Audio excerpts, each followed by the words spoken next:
अस्सलामुअलैकुम। Welcome to self study and evaluation YouTube channel. मैं उम्मीद करता हूँ कि अल्लाह ताला के फजल करम से आप सब लोग बिल्कुल खैरियत से होंगे। I am Usama, your YouTube instructor. आज का हमारा टॉपिक करंट अफेयर से रिलेटेड है, जो कि आजकल काफ़ी हॉट टॉपिक चल रहा है। रशिया यूक्रेन कॉन्फ्लिक्ट की इवेंट्स, डे 34, ट्यूसडे 29 मार्च 2022। मतलब रशिया ने यूक्रेन पर जब से अटैक किया है तो आज 34 डेज़ हो चुके हैं और अब तक के जो की इवेंट्स हो चुके हैं आज हम वो डिस्कस करेंगे। मतलब ट्यूसडे 29 मार्च 2022 तक जो की इवेंट्स हो चुके हैं, जो मेन इवेंट्स हो चुके हैं, वो डिस्कस करेंगे। इससे पहले भी हम एक की इवेंट की वीडियो डिस्कस कर चुके हैं। अगर जिसने वो नहीं सुनी है तो वो सुन ले, तो उससे भी काफ़ी अच्छी अंडरस्टैंडिंग हो जाएगी कि अब तक के क्या डेवलपमेंट हो चुकी है, क्या मेन डेवलपमेंट हुई है और आगे क्या हो सकता है या क्या पॉसिबिलिटी है, क्या सैंक्शंस वगैरह हैं, मार्केट क्राइसिस वगैरह क्या चल रहे हैं। As the Russia-Ukraine war enters its 34th day, we take a look at the main developments. These are the key events so far on Tuesday, March 29. Fighting, talks and diplomacy, civilians, refugees, economy, energy markets and business. अभी तक आज 34th day है Russia Ukraine की war को, और जो की events हैं, मतलब आज ट्यूसडे 29 मार्च तक जो की इवेंट्स हो चुके हैं, fighting, talks and diplomacy, civilians, refugees, economy, energy, markets and business, आज हम ये तमाम डिस्कस करेंगे। Fighting, Russia has criticised US president Joe Biden's remarks that Russian president Vladimir Putin can not remain in power. US के president Joe Biden ने ये comment किया था कि जो रशियन प्रेसिडेंट है व्लादिमीर पुतिन, वो अब ज़्यादा देर तक पावर में नहीं रह सकते। मतलब रशिया के प्रेसिडेंट ज़्यादा देर तक वो नहीं रहेंगे। तो रशिया ने इस बात को क्रिटिसाइज़ किया है। The White House has tried to down play the comment saying it was not a call for regime change. और जब रशिया ने इस बात को क्रिटिसाइज़ किया कि यूएस के प्रेसिडेंट जो बाइडन ने व्लादिमीर पुतिन रशियन प्रेसिडेंट को क्रिटिसाइज़ किया है, कमेंट पास किया है कि वह पावर में नहीं रहेंगे, तो रशियन क्रिटिसिज्म को वाइट हाउस ने काउंटर करते हुए ये कहा कि हमारा ये कहने का मतलब हरगिज़ नहीं था कि ये एक रेजीम चेंज की कॉल है। Ukrainian president Volodymyr Zelensky has demanded that the West provide a fraction of the military hardware in their stock piles. Ukrainian president Volodymyr Zelensky ने वेस्ट से ये डिमांड की है कि वो मिलिट्री हार्डवेयर प्रोवाइड करे यूक्रेन को काफ़ी अमाउंट में या काफ़ी ज़्यादा, ताकि उससे यूक्रेन की हेल्प हो सके। 4 missiles hit Lviv just 60 kilometre 37 miles from the Polish border. Russia ने 4 मिसाइल्स हिट किए हैं यूक्रेन के सिटी लवीव में, जो कि लवीव से 60 किलोमीटर के फासले पर, जो कि पोलिश बॉर्डर के बिल्कुल करीब है। Russian forces have taken Slavutych where workers at the defunct Chernobyl nuclear plant live, an official said.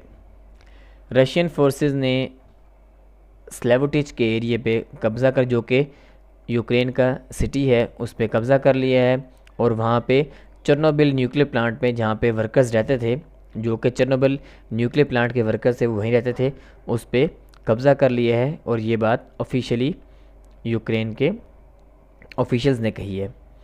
Russian defence minister Sergei Shoigu was shown chairing a meeting the first time he has publicly been seen speaking for more than 2 weeks.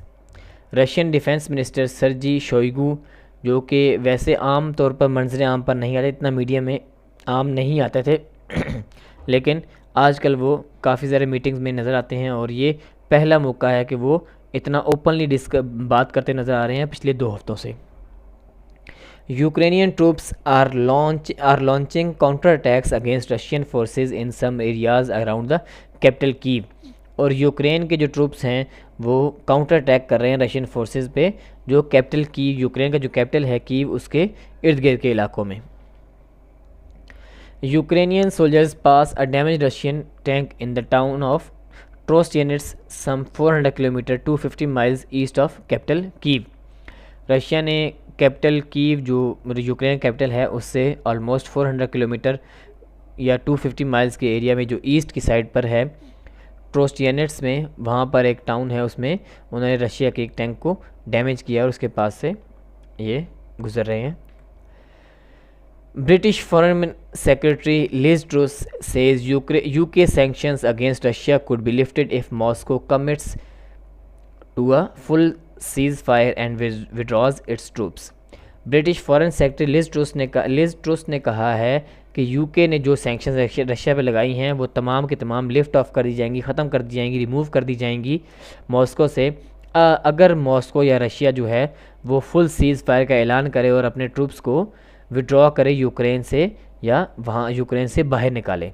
तो तमाम sections जो कि UK ने implement की हैं Russia पे वो ख़त्म कर दी जाएंगी, लिफ्ट ऑफ कर दी जाएंगी, रिमूव कर दी जाएंगी। Air red sirens sounded across Ukraine before dawn on Tuesday as Ukrainian and Russian negotiators prepared to meet in Turkey for face-to-face talks with Kyiv, seeking a ceasefire without compromising on territory or sovereignty. Air red sirens जो थे वो आज सुबह तक सुनाई दे रहे थे Ukraine में, मतलब आज ट्यूसडे तक सुनाई दे रहे थे एयर रेड सायरन्स के। किसी भी वक्त एयर रेड या एयर स्ट्राइक रशिया कर सकता है यूक्रेन में। और दूसरी साइड पर रशिया और यूक्रेन के जो निगोशिएटर्स थे वो तैयारी कर रहे थे टर्की में फ़ेस टू फेस टॉक्स के लिए कि ताकि ये सीज़ फायर किया जा सके। और कीव यानी यूक्रेन ये उम्मीद कर रहा है कि सीज़ फायर हो जाएगा और किसी किस्म का टेरिटोरियल या सॉवरेंटी पे कोई कंप्रोमाइज़ नहीं करना पड़ेगा उन्हें। Russia continues missile and bomb strikes in an attempt to destroy infrastructure and residential areas of Ukrainian cities, Ukraine military general staff says. Russia continuously missile और बॉम्ब स्ट्राइक्स कर रहा है यूक्रेन पे, जिसकी वजह से उसके यूक्रेन का जो इंफ्रास्ट्रक्चर है, रेजिडेंशियल एरियाज़ हैं, वो काफ़ी सारे डैमेज हुए हैं, काफ़ी सारी डिस्ट्रक्शन हुई है, काफ़ी तबाही हुई है यूक्रेन की सिटीज़ में। और ये बात यूक्रेन के मिलिट्री जनरल स्टाफ ने कही है। Ukraine claims it seized back control of Irpin near Kyiv. A United States official said the eastern town of Trostianets south of Sumy was back in Ukrainian hands. Ukraine ने ये claim किया है कि जो Irpin का इलाका है वो उनके कंट्रोल में दोबारा आ गया है, जो कि यूक्रेन कैपिटल कीव के करीब है। और यूनाइटेड स्टेट्स ऑफिशियल ने ये कहा है कि जो ईस्टर्न टाउन है ट्रोसियनिट्स का और जो साउथ का जो सुमी का जो साउथ का इलाका है वो वापस दोबारा यूक्रेन के कंट्रोल में आ गया है। Russian soldiers who seized the Chernobyl site drove armoured vehicles without radiation protection through a highly toxic zone called the Red Forest, workers there have said. और जो यूक्रेन के जो चेर्नोबिल न्यूक्लियर प्लांट के जो वर्कर्स थे उन्होंने ये कहा है कि रशिया ने आर्मर्ड व्हीकल्स जो हैं वो विदाउट एनी रेडिएशन प्रोटेक्शन के एक इलाका है रेड फॉरेस्ट के नाम से, जो कि हाईली टॉक्सिक जोन कहलाता है, वहाँ पर उन्होंने अपने आर्मर्ड व्हीकल्स को ड्राइव किया है, वो लेकर चले गए हैं, जो कि काफ़ी ख़तरनाक है। Talks and diplomacy. Ukrainian and Russian negotiators meet on Tuesday for their first face-to-face talks in 2 weeks. और पिछले 2 हफ्तों में ये पहला मौका होगा कि जब रशिया और यूक्रेन के निगोशिएटर्स या जो ऑफिशियल्स हैं वो टर्की इस्तांबुल में ट्यूसडे मतलब आज first time face to face talks करेंगे। Russia's foreign minister also says direct talks between Ukrainian President Volodymyr Zelensky and President Vladimir Putin, something the Ukrainian leader has regularly demanded, would be counterproductive for now. और Russia के जो foreign minister हैं उसने ये कहा है कि जो direct face to face talks हैं ये काफ़ी अरसे से यूक्रेनी प्रेसिडेंट वोलोदिमीर ज़ेलेंस्की डिमांड कर रहे थे रेगुलरली, और जो आज ट्यूसडे के दिन ये बात डिसाइड हुई है कि वोलोदिमीर ज़ेलेंस्की यूक्रेनी प्रेसिडेंट जो हैं वो और व्लादिमीर पुतिन जो कि रशियन प्रेसिडेंट है वो आपस में टर्की में फ़ेस टू फेस टॉक्स करेंगे इस्तांबुल में ट्यूसडे वाले दिन, मतलब 29 मार्च 2022 को। और वो रशियन फॉरेन मिनिस्टर का ये भी कहना था कि ये काउंटर प्रोडक्टिव होंगी ये टॉक्स, ये उम्मीद कर सकते हैं कि ये काफ़ी काउंटर प्रोडक्टिव होंगी। Zelensky has urged Western nations to toughen sanctions including an oil embargo. और ज़ेलेंस्की यानी यूक्रेनियन प्रेसिडेंट में वोलोदिमीर ज़ेलेंस्की ने ये वेस्टर्न नेशंस को अर्ज किया है या उनसे कहा है कि वो जो रशिया पे सैंक्शंस को मज़ीद टफ़ करें। किस बारे में? ऑयल और गैस की इंपोर्ट एक्सपोर्ट के बारे में। Civilians refugees. The United Nations Human Rights Office said 1,119 civilians had been killed and 1,790 wounded since Russia began its attacks. जिस दिन से रशिया यूक्रेन की वॉर शुरू हुई है और आज 34th डे तक United Nations human rights office ने ये कहा है कि 1,119 सिविलियंस जो हैं वो मारे गए हैं, मतलब कत्ल हो चुके हैं, मर चुके हैं, और 1,790 लोग अभी भी ज़ख्मी हैं जब से रशिया ने यूक्रेन पर अटैक किया है। Nearly 5,000 people including about 210 children have been killed in besieged Mariupol, a spokesman for its mayor said. और ये भी कहा गया है कि तकरीबन 5,000 के करीब, उनमें 5,000 में 210 बच्चे भी शामिल हैं जो कि मैरीपुल के इलाके में मारे गए हैं। और ये बात स्पोक्समैन फॉर इट्स मेयर ने, मतलब यूक्रेन के मेयर ने ये बात कही है। More than 3.8 million people have fled Ukraine since Russia's invasion a month ago, the UN says.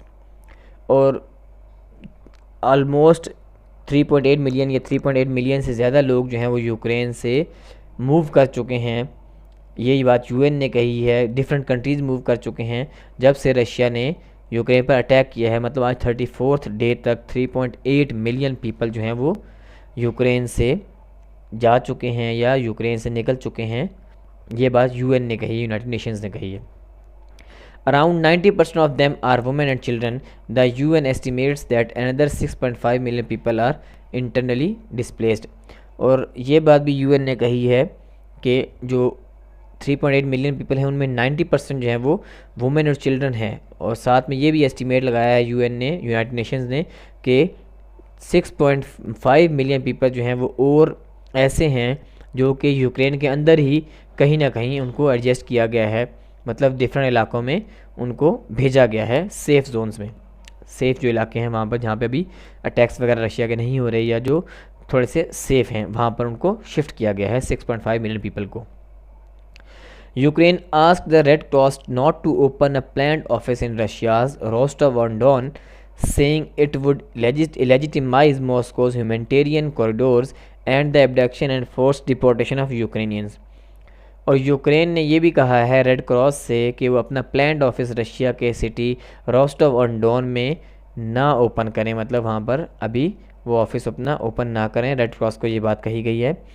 और साथ में ये भी कहा है कि अगर ऐसा किया गया तो ये ह्यूमैनिटेरियन कॉरिडोर्स की जो मॉस्को के ह्यूमैनिटेरियन कॉरिडोर्स हैं उसको लेजिटिमाइज़ करेगा, कानूनी शक्ल दे देगा। और उससे फिर ये होगा कि abduction and force deportation of Ukrainians होगी। मतलब है कि यूक्रेन के जो लोग जो यूक्रेन छोड़ के रशिया गए हैं वो फोर्सली डिपोर्ट किए जाएंगे वापस यूक्रेन में। चर्नीव has 44 severely wounded people including 3 children who could not be evacuated for treatment since the northern city has been cut off by Russian forces, the mayor said. और यूक्रेन के mayor ने कहा है कि जो चर्नीव का इलाका है उसमें 44 मतलब 44 लोग ऐसे हैं जो शदीद ज़ख्मी हालत में हैं। उनमें 3 बच्चे शामिल हैं जिनको वक्त पर ट्रीटमेंट नहीं दिया गया और वो वहीं पर फंसे रह गए हैं। और ये बात ये उस इलाके में है जो नॉर्दर्न सिटी में है जिसको रशियन फोर्सेस ने कब्ज़ा कर लिया। और ये बात यूक्रेनियन मेयर ने कही है। Who controls what in Ukraine? Negotiators from Kyiv and Moscow will meet for talks in Istanbul. UK says more than 1,000 mercenaries from Russia's Wagner Group are deploying to eastern Ukraine. The UN says at least 3.8 million people have fled Ukraine. अब अगर हम यहाँ पे देखते हैं तो जो negotiators हैं रशिया और यूक्रेन के वो टर्की इस्तांबुल में, जो कि इस्तांबुल यानी टर्की का जो कैपिटल है, कैपिटल नहीं है लेकिन इस्तांबुल जो है वो टर्की का सिटी है, वहाँ पर फ़ेस टू फेस टॉक्स होंगी। और ये बात मतलब यूएन ने साथ में ये भी कहा है कि ऑलमोस्ट 3.8 मिलियन पीपल जो हैं वो यूक्रेन से मुख्तलिफ़ कंट्रीज़ में शिफ्ट हुए हैं। और ये अब तक यानी डे 34 तक यानी ट्यूसडे मार्च 29 2022 तक की रिपोर्ट है कि 3.8 मिलियन पीपल यूक्रेन से डिफरेंट कंट्रीज़ में शिफ्ट हुए हैं। अब अगर हम सेम वही मैप में देखते हैं तो जो रेड कलर का ये सारा इलाका है ये रशिया के कंट्रोल में है, और जो रेड और वाइट लाइंस हैं जिस तरह क्रीमिया का इलाका है या ये जो लुहानस्क का इलाका है, ये 2014 में रशिया ने इसको कैप्चर कर लिया था। इस पर रशियन कंट्रोल था काफ़ी अरसे से। क्रीमिया का इलाका जो है इस पर 2014 में रशिया ने इस पर कंट्रोल कर लिया था। और जो डोनेट्स्क का इलाका है और लुहानस्क का, इसको तो रशिया ने काफ़ी टाइम पहले ही मतलब 2014 में ही एक सेपरेट सॉवरेन कंट्रीज़ डिक्लेयर कर दिया था और दो डिफरेंट कंट्रीज़ बना दिए थे। इस तरह सी ऑफ एजोव है और ब्लैक सी है, उस पर भी रशिया का कंट्रोल हो गया है अब। Where are people fleeing to? The United Nations says more than 3.7 million people, mostly women and children, have fled Ukraine since Russia invaded. Most have sought refuge in neighboring countries. अब अगर हम यहाँ पे देखें, यूनाइटेड नेशंस कह रहा है कि 3.7 मिलियन पीपल जो हैं वो यूक्रेन छोड़ के डिफरेंट कंट्रीज़ में गए हैं, और पीछे हमने पढ़ा था कि 3.8 मिलियन पीपल्स जो हैं वो यूक्रेन छोड़ के डिफरेंट कंट्रीज़ में गए हैं। तो 3.8 मिलियन जो थे वो आज तक की रिपोर्ट है, मतलब ट्यूसडे तक की 29 मार्च तक की रिपोर्ट है, मतलब डे 34 तक की रिपोर्ट है। और 3.7 मिलियन जो है वो डे 32 की रिपोर्ट है, मतलब आज से 2 दिन पहले की रिपोर्ट है। 27 मार्च 2022 तक की रिपोर्ट है, ये लिखा हुआ भी है डे 32। और जो पीछे मैंने डिस्कस किया 3.8 मिलियन वो डे 34 की रिपोर्ट थी। इस तरह अगर हम देखते हैं तो बेलारूस में 6,341 पीपल जो हैं वो मूव करके गए हैं यूक्रेन से, और पोलैंड में 22,36,314 पीपल मूव करके गए हैं। स्लोवाकिया में 2,67,702 पीपल मूव करके गए हैं। हंगरी में 3,42,738 पीपल्स गए हैं। रोमानिया में 5,79,800 पीपल गए हैं। माल्डोवा में 3,79,204 पीपल गए हैं। और इवन रशिया में ही काफ़ी बड़ी जो ह्यूज अमाउंट है लोगों की वो गई है। 2,71,254 पीपल जो हैं वो यूक्रेन से रशिया मूव करके गए हैं। तो ये almost 3.8 million people, 3.7 million people या 3.8 मिलियन पीपल बनते हैं, और इनमें जो 90% है वो औरतें और बच्चे हैं। नेक्स्ट इकॉनमी को डिस्कस करते हैं। Russia has said it would not supply gas to Europe for free as it worked out methods for accepting payments for its gas exports in roubles. G7 nations refuse the demand. Russia ने कहा है कि वो oil या gas वगैरह किसी भी European country को ना तो फ्री प्रोवाइड करेगा और ना ही कोई और पेमेंट का ज़रिया होगा। ओनली रूबल्स यानी जो रशिया की जो करेंसी है वो सिर्फ़ और सिर्फ रूबल में अब एक्सपोर्ट्स करेगा गैस की, और इसी पेमेंट को वो एक्सेप्ट करेगा। G7 नेशंस ने रिफ्यूज़ कर दिया रशिया की इस डिमांड को। US and German officials are due to meet in Berlin this week with energy industry executives to discuss ways to boost alternative supplies for Germany. US और Russia के official जो हैं वो एनर्जी इंडस्ट्री एग्जीक्यूटिव से मिलेंगे इसी week में, और ये डिस्कस किया जाएगा कि कोई अल्टरनेट रास्ता निकाला जाए, कोई अल्टरनेट वे निकाला जाए जिससे जर्मनी को एनर्जी की सप्लाई की जा सके। Russia's invasion has cost Ukraine $565 billion in terms of damage to infrastructure, lost economic growth and other factors, economy minister Yulia has said। जो यूक्रेन के जो इकोनॉमी मिनिस्टर है उसने ये कहा है कि रशिया के जो अटैक्स हैं, जो रशिया ने पहले दिन से लेकर अब तक डे 34 तक जितने अटैक्स किए हैं, जो वॉर का जो टाइम है इस दौरान 34 डेज़ में यूक्रेन को $565 बिलियन का नुकसान हुआ है। डिफरेंट उसमें इंफ्रास्ट्रक्चर डैमेज हुआ है उसका, और उसकी इकॉनमी जो ग्रोथ है वो रुक गई है और काफ़ी अदर फैक्टर्स जो हैं वो अफेक्ट हुए हैं। Energy markets business, Zelensky urged energy producing countries to boost output so Russia cannot use its oil and gas wealth to blackmail other nations। और ज़ेलेंस्की यानी यूक्रेन के जो प्रेसिडेंट हैं वोलोदिमीर ज़ेलेंस्की, उन्होंने ये बात कही है, उन्होंने इस बात पे ज़ोर दिया है, इस बात पे फोर्स किया है कि वो जो डिफरेंट एनर्जी प्रोड्यूसिंग कंट्रीज़ हैं वो अपनी आउटपुट को बूस्ट करें, जिससे रशिया जो है ऑयल और गैस की वजह से लोगों को, दूसरे जो नेशंस हैं उनको ब्लैकमेल ना कर सके। तो ये थी डे 34 तक की अब तक की हमारी अपडेट्स, और जैसे ही नेक्स्ट कोई अपडेट आती है मैं इंशाल्लाह ज़रूर उस पर वीडियो बनाऊंगा और आप लोगों को अपडेट करता रहूँगा।